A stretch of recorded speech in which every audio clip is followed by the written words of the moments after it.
ادامه تمرینات ابوعطا میرسیم به سه مضراب. کوکمون بود ر لا و اینکه در کتاب‌های چاپ جدید صفحه 28 هست.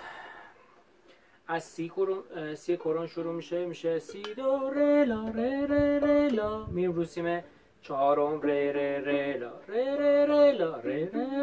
ر دو سی دو ر لا ر دو سی دو ر می لا و اینکه می لا سوال جوابی می لا می لا می ر دو ر لا ر لا ر دو سی دو ر می دو سی دو سی دو ر می دو ر سی دو لا دو سی.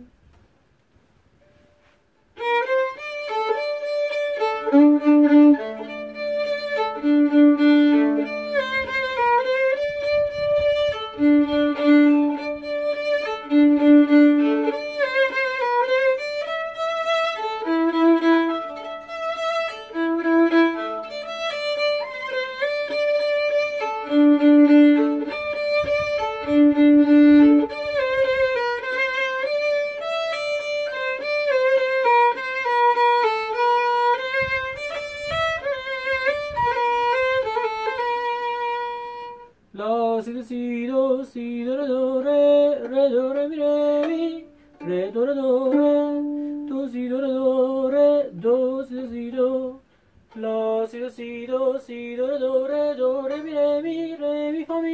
می فا سول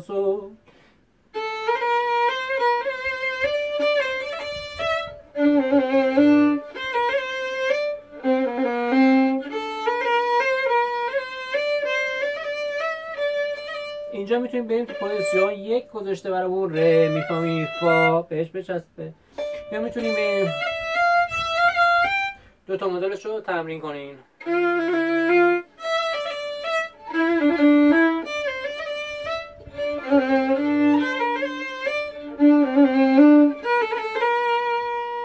دو سی دو سی لا دو سی دو سی لا ر دو ری دو سی ری می دو سی دو سی دو لا سی دو ری می دو سی دو لا.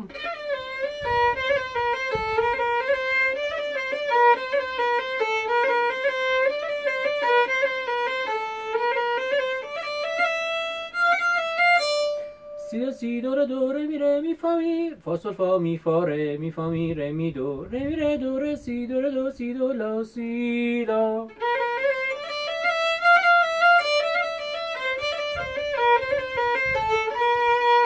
ر دو سی دو ر می دو سی دو لا دو سی لا ر دو سی دو ر می دو سی دو لا دو سی لا دو سی لا سی دو ر سی دو لا سی لا دو سی لا لا سی دو لا سول لا دوبل میگیریم.